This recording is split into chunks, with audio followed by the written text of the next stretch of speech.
Eh bien bonjour à tous, bienvenue sur cette toute nouvelle série dédiée à la création d'un jeu de simulation de vie avec Unity. À l'heure où j'enregistre cette vidéo, je vous conseille d'avoir la version 2021.3 LTS d'installer sur votre ordinateur et d'avoir également installé au préalable Microsoft Visual Studio sur votre ordinateur. Donc vous devez ouvrir Unity Hub et vous retrouver sur cette interface. Vous avez normalement un petit bouton qui vous permet tout simplement de créer un nouveau projet, vous appuyez dessus et vous vous rendez directement ici. Donc là on a le choix parmi plusieurs templates, moi je vais utiliser la 3D de base et on va nommer notre projet, donc je vais l'appeler tuto YouTube.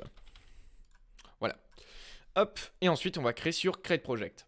Voilà. Une fois que votre projet est ouvert juste ici, vous avez normalement ça qui s'affiche. Si jamais vous avez des fenêtres qui sont différentes ou une disposition différente, vous pouvez toujours réinitialiser le layout en cliquant sur Default ici. Voilà, donc une fois que vous êtes ici, moi je vais tout de suite importer un pack de modèles de mon collègue Adrien qui se trouve sur internet sur Sketchfab. Donc je vous mets le lien ici, donc il est à 3,99. Voilà, ça va nous permettre de commencer avec une belle petite base de modèles juste ici.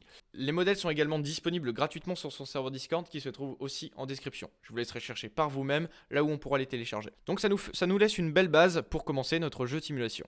Ensuite, une fois que j'ai le pack de télécharger, donc ici moi j'ai la petite archive, je vais pouvoir me créer un dossier modèle juste ici et importer tous les modèles.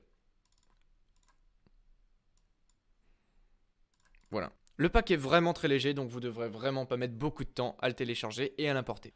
Voilà, donc vous avez les modèles en format OBJ, vous allez pouvoir en faire des préfabs et créer le matériel nécessaire pour bien évidemment utiliser tous les objets. Donc maintenant que c'est fait, il ne nous reste plus qu'à importer le post-processing pour donner un petit peu de style à votre projet.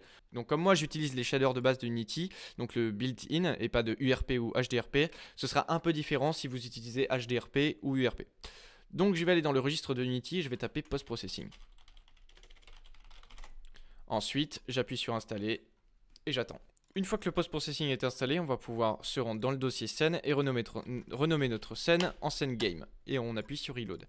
Ici, on va pouvoir créer un game object qui va s'appeler post-processing. Donc vous créez un petit game object qui va s'appeler post-processing. Vous allez pouvoir reset sa position en appuyant sur clic droit, reset et ajouter un nouveau composant qui va s'appeler post-processing volume. Voilà. Ici, vous allez pouvoir créer un nouveau post-processing volume et on va pouvoir lui ajouter des paramètres. Donc une fois que c'est fait, ici, vous allez pouvoir commencer à ajouter des effets. Donc vous pouvez ajouter tout un tas d'effets, vous choisissez les effets que vous souhaitez ajouter. Moi, je vais faire des petits paramètres.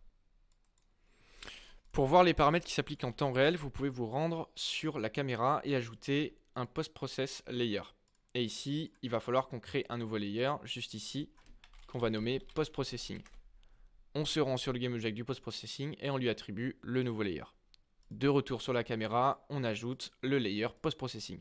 Et là, on peut voir une modification au niveau du visuel. Vous allez pouvoir ajouter tout un tas d'effets si vous le souhaitez. Je vous laisse regarder bien sûr comment ça se passe. Donc pour ma part, je vais utiliser le post-processing de Nova Life qui est mon jeu RP. Donc là, je vous laisse, si vous souhaitez, copier les paramètres. Donc là, on a la vignette, l'ambient occlusion, juste ici, le bloom. Nous avons ensuite le color grading. Voilà, avec définition de range, ACS, post-exposure à 1. Les petits trackballs, sleeve, gamma et gain. Et voilà. Donc ici, moi, je vais relier mon post-processing.